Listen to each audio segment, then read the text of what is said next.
have probably in my mind the Cadillac of the Gibson line.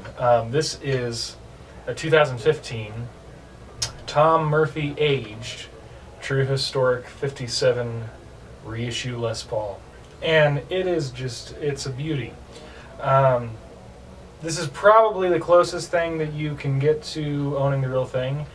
But instead of paying somewhere upwards of about $100,000, you're going to spend about $7,500. The checking on this is all done by hand and just looks exquisite. Be sure to check out the photos, and there's some lovely dents and things in here as well. And all the hardware is aged, and everything is built to spec for 57, and all hide glue construction and all that good stuff. This is just overall just a beautiful sounding and playing Les Paul. The pickups in it are very obviously reminiscent of old PAFs.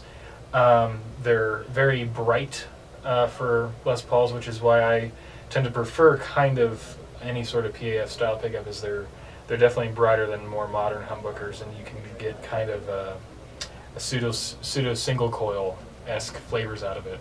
And really probably the best description of old Les Pauls and kind of the vibe of old Les Pauls that I've ever gotten is that they're just big fat Telecasters. And this one is no exception.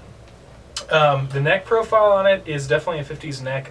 It's some of these reissues from the custom shops, more kind of their main line ones, not the true historics, but kind of the entry-level custom shop reissues, the R9s and the R8s, have very big necks. And this one has a big neck, but I would say not as big as that. Definitely thinner than that and a little more playable. Definitely going to have the vintage, smaller style frets on it. But everything about this guitar is very playable, very user-friendly. The setup on this is just wonderful. And it's just a really solid playing guitar and solid sounding guitar. So that was just the neck pickup.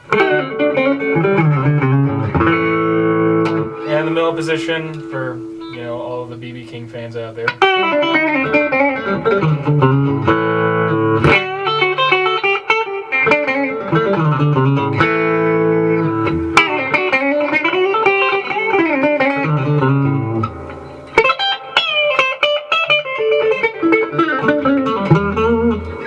And you're hearing all this through just a Fender custom Vibrolex reissue, the 68 reissue, and I'm in the first channel, which is actually more of kind of a Bassman style tone stack, and so it's a very fairly flat response from the amp, and the treble's about at 6 and the bass is about at 4 and the bright switch is engaged. The bridge pickup on this is really nice and bitey.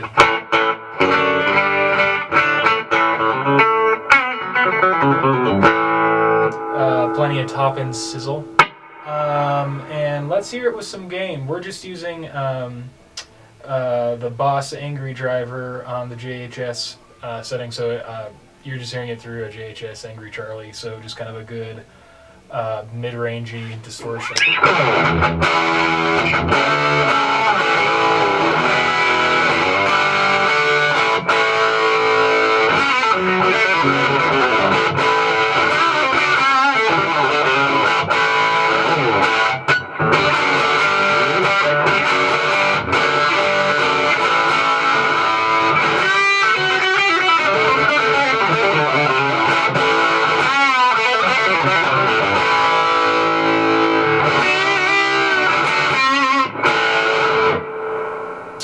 So, just rock and roll. Neck pickup.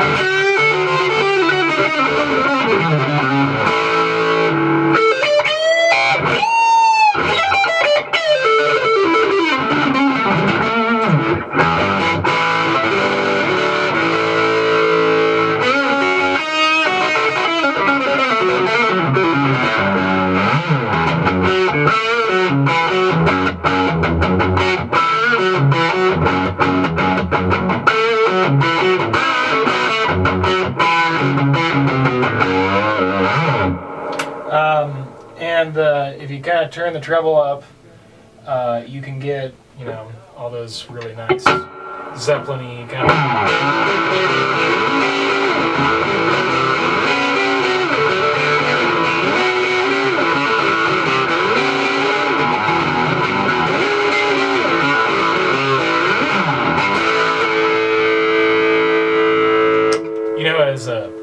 As close to Zeppelin as you're going to get playing Les Paul into a Fender. Um, but overall, it's just a joy to play. It's not super heavy. It's I believe it's around kind of the 8 or 9 pound, so it's relatively light for what should be a full weight Les Paul, and it just sounds and plays delicious. So hit us up online or come by the shop and play it because this is a very good one.